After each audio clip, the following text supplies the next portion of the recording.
also read and edit everything that comes to us, both from people on staff as well as anybody in the open community who submits something. So when you submit anything, I'll be the first one to have, well, probably Dean won't be too, but I'll have a look at it and do any editing that's necessary.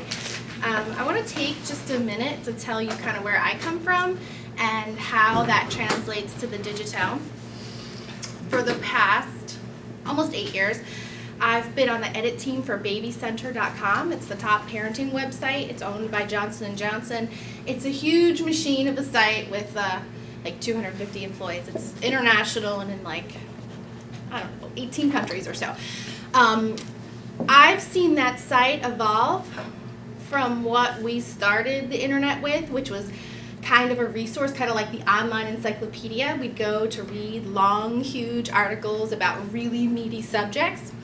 And as the years have passed, and we now live in a world of Twitter with 140 characters, we see that it's been pared down to only the most sensational words, only the littlest snippet of information, and we use tons of things to link out to. And that's kind of the premise of the TheDigitel, which I'm pointing to a screen that is not the TheDigitel. So let me get that up. We are a news site, and a lot of people might ask why. We're going to ignore that stuff at the top. A lot of people would ask, why would we want another news or another media outlet in Horry County or Myrtle Beach? There's plenty. There's lots of great TV stations, lots of great published, newspapers and such. The TheDigitel kind of takes what I talked about and ran with it. We pulled together bits of information, a lot of times from other media sources. We use social media as well. We put it together, we tell you the brief story, and then we link you to where you can find more details, or you can watch a video, or maybe find a profile on social media. So we like to think of ourselves as like evolved, enhanced news. So I'm actually going to dive right in here to the guts of this article. I want to state for the record as loud as I can say, I should have written it as the title. This is complete fiction. This charity doesn't exist. I wrote it last night just out of the air. So don't go search for that. This story actually is unpublished on our site, so nobody can find it. But in a TheDigitel story, there's a couple of components. We're going to start with the title, which is what is going to be seen up here. The title is what shows up on the home page. It's obviously the biggest, boldest thing it's going to catch your reader's eye to begin with. It's also what's going to show up in a search engine, both on a site search on our site, as well as Google or any of the other engines. And so you want it to be short, but tell a quick story. This article, like I said, is fiction, but it's about a pretend nonprofit, an event they're having. So we would want to name the charity in the title, as well as give a brief description of what they do. If we were just to say, coupons for cribs this Saturday, it wouldn't make any sense. People would not understand. Okay, we know what the word crib is, we know what the word coupon is, but we'd have no idea. Does that mean donation? Does that mean I can bring in a coupon and get a crib? We would want to talk about what this event is about. But again, you want to be brief.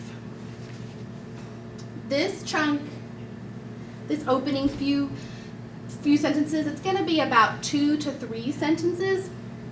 And we want to tell the story in brief manner here. In this section, I've put the date, where it's going to be, the times, but still, you don't know a ton about the event yet. You don't know what the organization does. You don't know their history. You don't know any of that. My phone is going to keep beeping unless I turn it off, and I'm sorry. But this is where we're going to kind of hook the reader. And in my opinion, this little section right here is where the true writing skills are determined, because it's everyone decides in this first 2 or 3 sentences whether or not they're going to continue reading the article. So I like to use it, I don't know, and like I said, in my opinion, it's kind of the most important part. As we go down, this is where we're going to hit the who, where, when, and why. I'm going to scroll down just a little bit.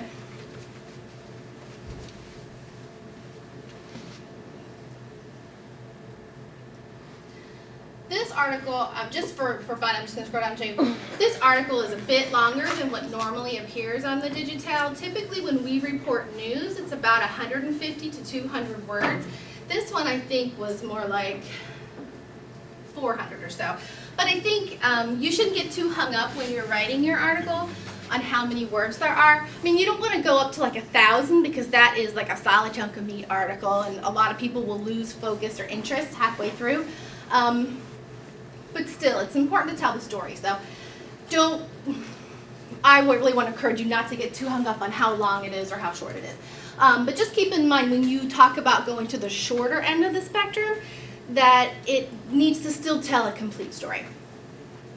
So like I said, through here is where I've gone through like the pretend history of this.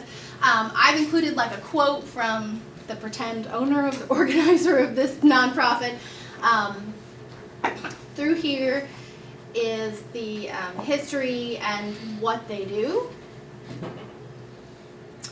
This paragraph, I talked a little bit about an accomplishment. Again, I'll pretend, but I said that they, how many families they served. I talked about a grant that they were awarded.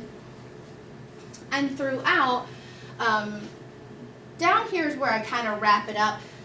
There's another hyperlink at the top, but throughout, I've tried to use links that would lead me to sources of information that would give anyone interested in this little nugget a spot to go find it. So we almost always link to an organization's Facebook and Twitter account if they have it. If they're an artist, we'll link to like their Flickr or their YouTube, you know, wherever a cool piece of information about the organization, the person, or the event would live.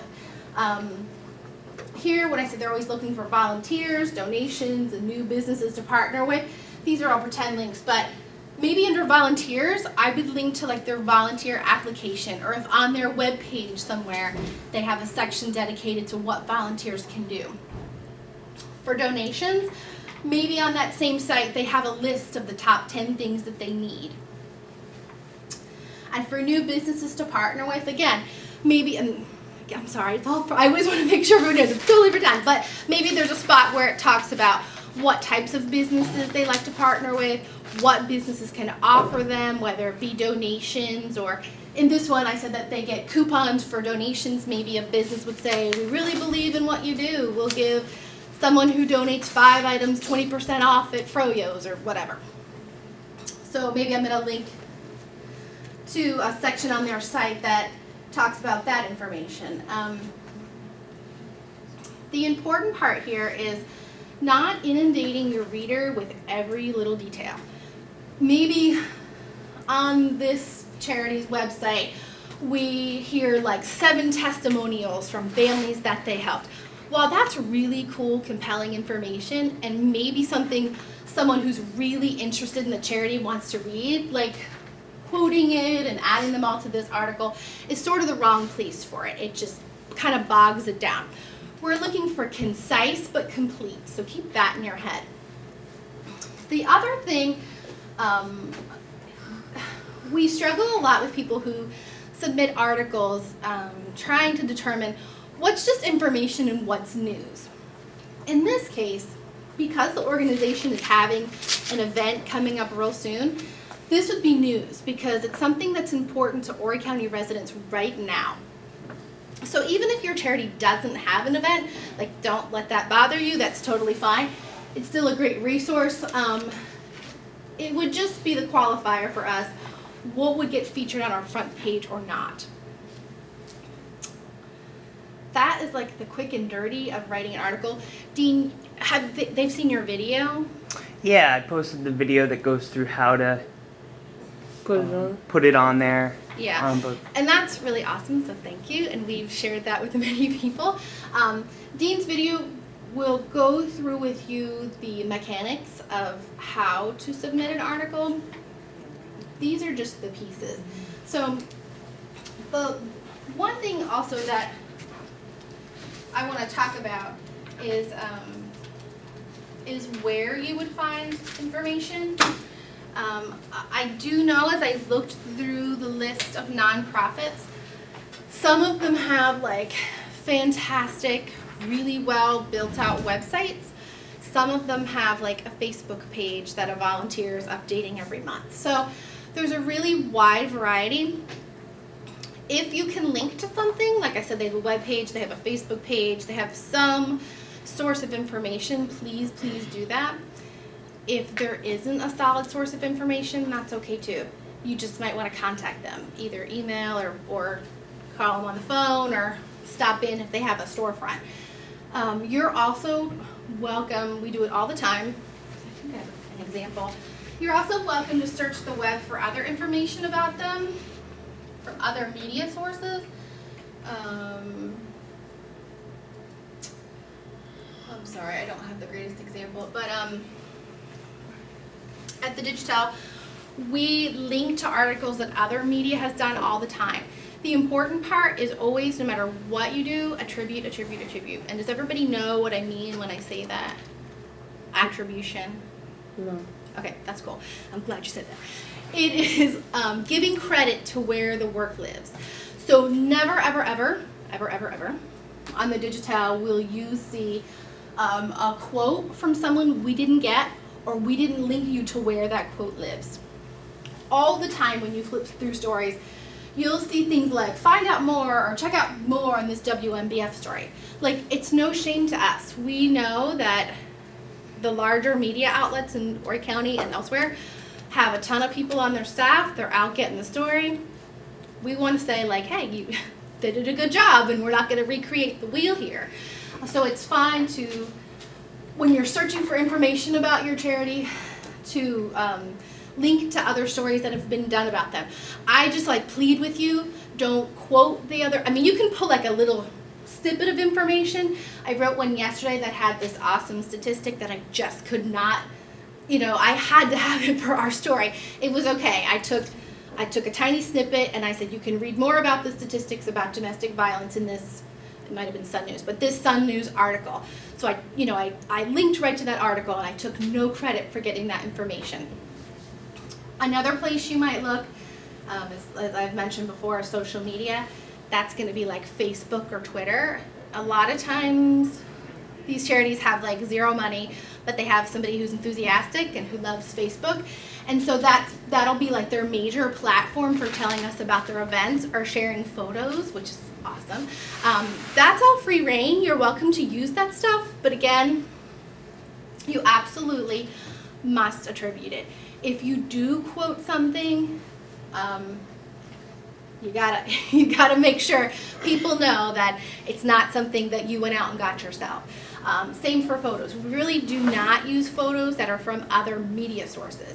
Our like motto is sort of like, if somebody else paid someone to go get that photo, I'm sorry ladies, I'm totally got my back to you. If somebody paid someone to go get that photo, we're not in any way going to benefit from it unless we have express permission from them.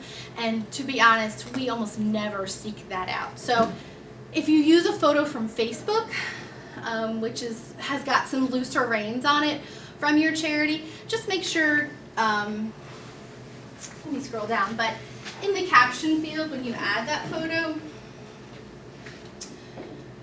you'll see like right here, oh darn, sorry. Okay, it's the sea red. But you'll see right here, I attributed where I got this photo. This one was actually from Flickr. Just make sure if you get the photo from Flickr, from Facebook, from any other source that you didn't take yourself, that you just note right here where you got it. That would be the same if they grabbed like the logo from the non-profit's webpage. Totally. You want to use that as the photo, and you copied that and you post it. You'd put, photo from. You can put the URL. Yeah. You could put from Help for Kids website. You can, just something simple as that. The only thing I say is that if you grab it from like a social media site or from their own site, that it's not so important to me that you have it hyperlinked here, because that's kind of a little pain, but that you have it linked somewhere in the story, somewhere else. Maybe I say this is from Second Time Around's Facebook page, but then later at the end of the story I've got, if you want to connect with them, check them out on Facebook link. That's cool. That's totally fine. We just don't ever want to take credit for something that isn't ours. The other thing we do at TheDigitel, and I do have an example of this, is I mentioned before we use enhancements. What would be the point of reporting news if we didn't have a way to make it cooler, basically? And so, while everybody, I'll never say a bad thing about other media in Horry County, but most of them don't focus on their online presence. They're just focused with getting their deadline met to get their paper out in the morning or get that story package put together for the 6 o'clock news. Online is all we do. And so this story, for example, has got a video. It was about the new helicopter attraction by Broadway. So one of our editors, actually one of the partners, got to go up in the helicopter. He took this video. See, like, I'm laughing because he attributed himself. But he took this video. And so we're not just saying, like, this new helicopter ride is really awesome. We're like, hey, check out how awesome it is. And we do that all the time. An enhancement can be something as simple as a link. But another one we do kind of often is our embedded maps. And so if we're telling you where something is happening, or in this case it was these crisis centers for youth and teens in crisis, if you click on this map, it gets bigger, it'll give you addresses, it'll list locations. But for anyone interested, it's a quick resource to know where to go. I posted a video, I think I told you guys about it last class, but how to do that, how to make that map in Google and put it into your article. You can watch me do it on the computer. If you're interested for your organization, you want to put, the Waccamaw Animal Rescue Mission in there or something like that, show their location so people can. It's kind of nice when you're reading the article and it's like, now you have a map and you can grab directions right from that. And like, you made a good point. We try to serve up a complete story when we write anything. And it might not be that we write out every detail, but we want to like show you a picture of what it looks like and give you a map of where it's happening and link you to the site so that you can learn about other upcoming events and give you a link to their Facebook, so if you're interested on what their next thing coming up is, you can find that out. It's sort of like, it's an easy thing for us to do as writers that opens up like this world of information for your reader who might be interested. And if they're not, they just read their little story and they move on with their lives, and that's all good too. But we just try to serve up the most complete package. While this won't pertain to you, another cool thing that we do is as stories evolve and we get more information, we typically use the same story we've written already and just update it so that, and by update I mean we just literally say update 6/14/2012, this new thing happened, and then we don't have to retell the story. And because if you notice, like in the Sun News, for example, when you read any given story, maybe you've never seen the 7 that came before it. So they always have to tell you, kind of retell the story every time. If you've been following the story, it's totally frustrating, right? Because you're like, I know, I've seen that 6 times before. On the TheDigitel, or the Dig as we call it in my family, we have it all in one place. So it's sort of one-stop shopping for the most part. So that's kind of our deal. Again, we try to, when you write for this, think about the fact that you're writing a story, but just keep in mind, why is it cooler than what would be on other media outlets? And by cooler, it's going to be because you're linking out to other sources of information, you're enhancing it, you're giving it a picture, you're telling a story. Okay, so that is the very quick version, but I would love to hear what you're thinking, to hear if you have any questions. And before you even start, I want to tell you, seriously, we're so pleased you're doing this.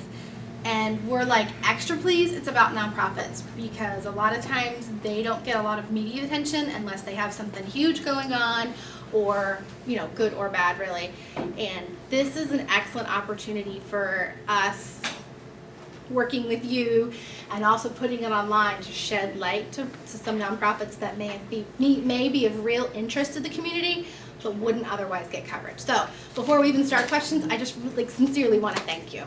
What'd you got? Yeah, like, as far as uploading to the digital, Okay. like, we do all this on our, like, Word to Windows 7, and then, I'm gonna give you a little cautionary tale. And that was a really awesome question, actually.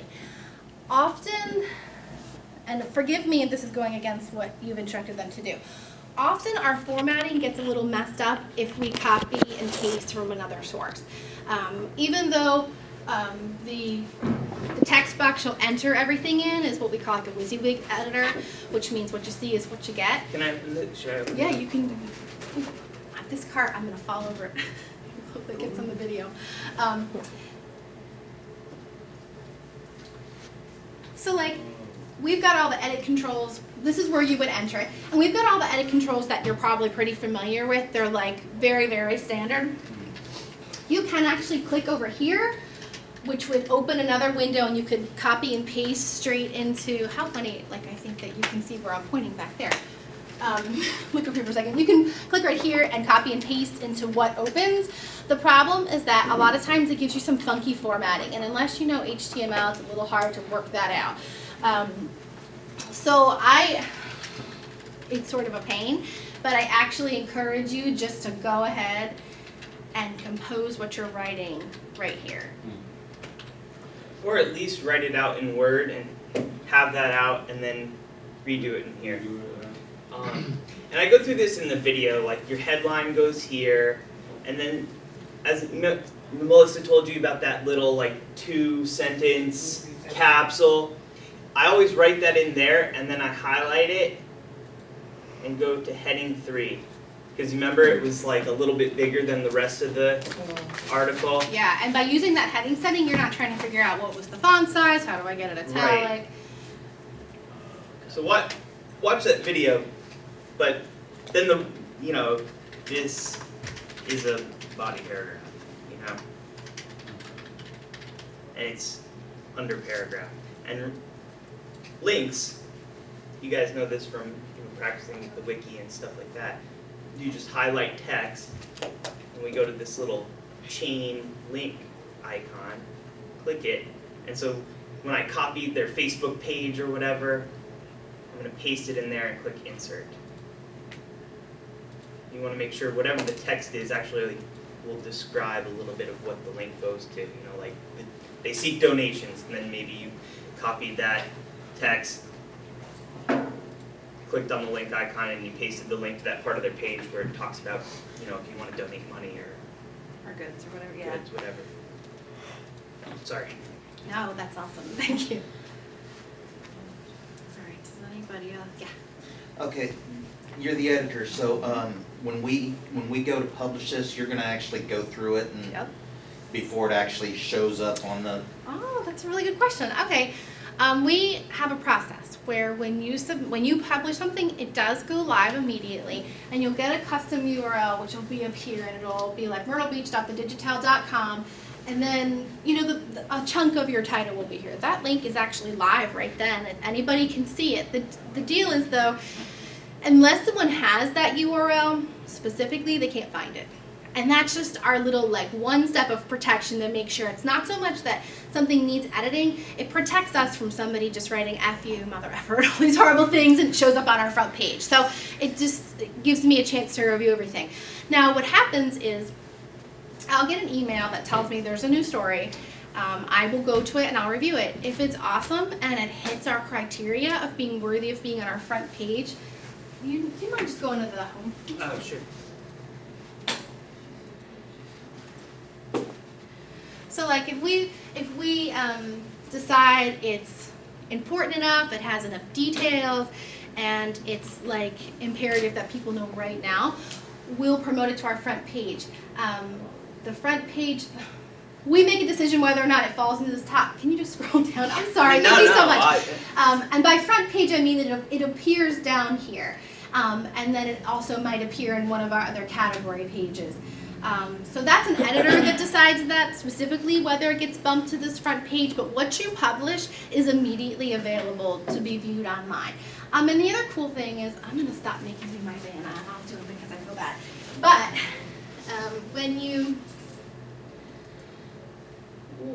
when you publish your article, down here, you can click and edit it as many times as you need to. So, like, don't be stressed if you just want to see what something looks like without, like, writing 7 more paragraphs about it.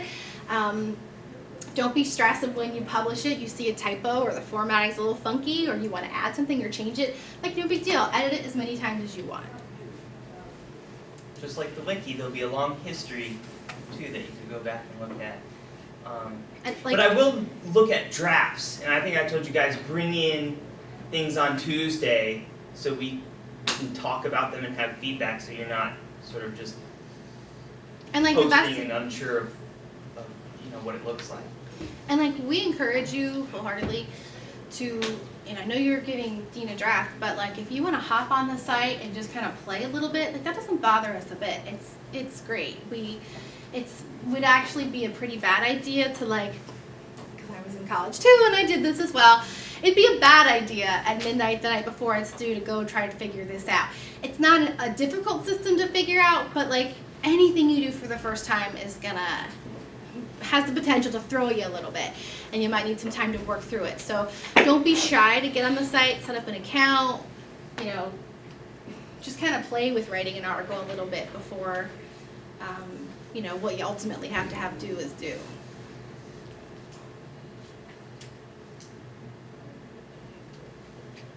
You guys are so quiet. 8 a.m., a summer class. What's this about?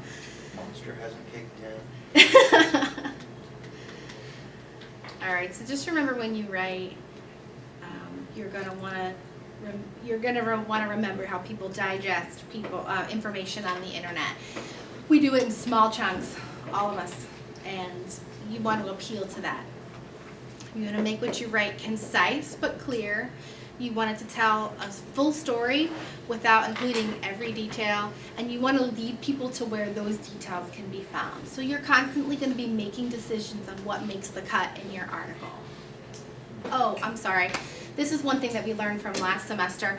We did have like a ton of great entries, but do make sure this should be the first thing you do anyway when you write anything for business, is make sure what you're writing is factually accurate. Make sure you know where you can find that something is true. I mean, I write all day, every day, and there's a lot of interpretation we often have to do. Just make sure that you can back up what you're saying.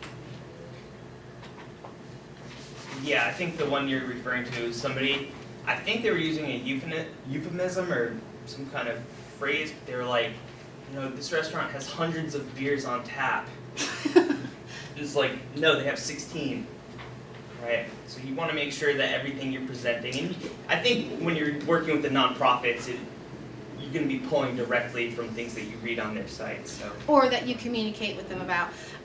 The one I was actually thinking about is when somebody wrote an article about a store just opening, and it just happened to be that I knew that store had opened like 6 months prior, and so, that's a subjective term, just opened, maybe to this person that felt like it was super recent, but in the news world, just happens means like 5 seconds ago. So, we had to just pull that back a little bit. It wasn't egregious, but, it was still worthy of noting that it wasn't quite accurate. So, and the other deal, when you're dealing with nonprofits, which I have like the utmost respect for, people are pouring their heart and soul. And so if we into these things and it's unpaid and it's often like really difficult work, and if we say something that is not accurate about them and in some way they are not happy about, like, we're going to hear about it. So I just urge you to make sure what you're writing is factual.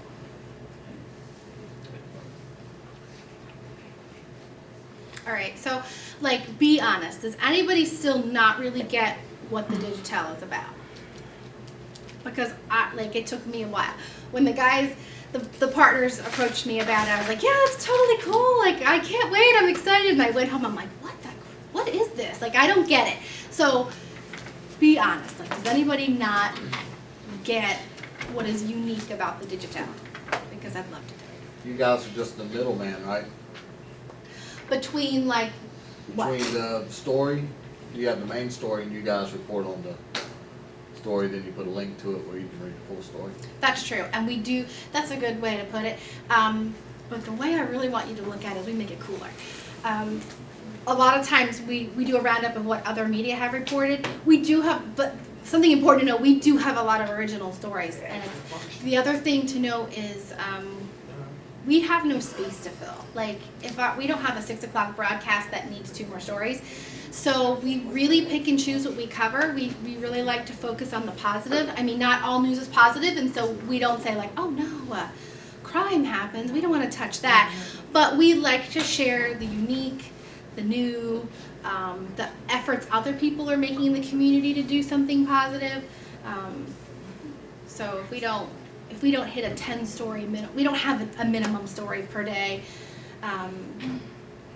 like goal that we shoot for.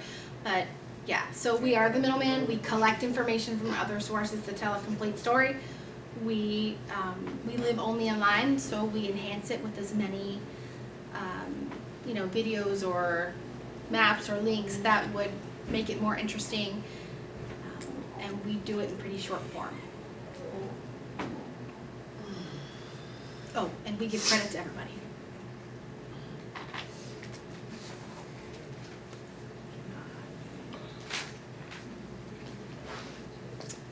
When you begin working on this project, I encourage you to look through loads of story. Just find stuff that's interesting to you, or scroll through our homepage or our modules that break it down by topic. Have a look at what others have written. It's not all the same perfect format. It's always going to be the title and the couple sentences that tell the beginning, because that, if somebody submitted it from in the community, that's something I came behind them and did. But the voice is not always the same. And that's the beautiful thing about the TheDigitel, in that anybody, anywhere can submit a story. And I can't tell you how much we love it when they do, because it varies our content. It sheds new light on something somebody feels is important, and it gives the site a different voice. When there's just 3 or 4 people writing all the time and that's it, at some point I'm sure our readers are going blah blah blah. And just to point out a little thing, and I do go over this in the video, but when you have that image that you want to use for the header, so you grab the logo from the nonprofit's website. If you want to save that image, put it on your desktop or something, and then you're just gonna upload it by choosing the file here. Maybe I've saved the image on my desktop as Sea Haven logo, and I upload it. And then this credit box is where I would put, photo from www.seahavensc.com or whatever it is. And that's where you're going to get that tiny little text, remember, like Flickr user. Yeah, the caption. Actually, I'm sorry. Just for clarification, the credit is where you're going to talk about where you got the photo. And if the photo needs some explanation, definitely feel free to give us a little word about it. Help for Kids, I don't know who's doing Backpack Buddies or Help for Kids. I do know they do different food drives throughout the year and different supply drives. So you're welcome to say, this picture was from the 2012 back to school drive or something. If you feel like your picture needs some explanation, I can't say that word today, feel free to put it in the caption section. Do you mind scrolling down just for a second? There's actually a lot of stuff. I think, forgive me for I'm signed into this account as an administrator, so there's actually some stuff on here that you're going to see just right now that's not actually there. If you don't have any idea what it is, They'll see this references. Okay, the reference, if you got your story primarily from another news source, this is where we're going to type in WMBF or the Sun News or one of those things. I have that little list pops up of some already existing things. It doesn't matter. Like here, you won't see some of the stuff you won't see. So if you really don't know what something is as you're posting your story, don't worry about it. Don't try to figure it out. But this will be this is a good reason of why you'd want to play with the site a little bit before you go to submit your story, like for realsies, because then you can come back and ask him or ask me. I'm gonna leave Dean my email address to post on the wiki. I can't encourage you enough to email me if you have questions. Like, I don't mind at all. I can help you flesh out what information would be important to include. I can gently tell you that this is really great, but use me because I don't mind at all. I'm thrilled that you're doing this, and I like to think I'm a nice person, that I would get back to quickly. It's no imposition. I don't know, you've torn my copies up before. No way. you write good stuff. No, I've gotten feedback. You need to change this. Okay. And so I can just go back in, click the edit tab, and fix it. And like, seriously, even the people that are writing for the site all the time, like we edit our own stuff all the time. There's a saying that the best editors have the best editors, and it's totally true. So no, if you submit and I end up editing, like, don't have your feelings hurt. I do it to everybody, and they do it to me. Other questions? Concerns? All right. Are you gonna work on it now? I don't mind hanging out for a minute. Yeah, Anybody I has was going to questions turn it over to the about- group so you could talk about your project. Let's sit down and answer some questions. Thank you. My pleasure. Thank you. And I know it was kind of a quick down and dirty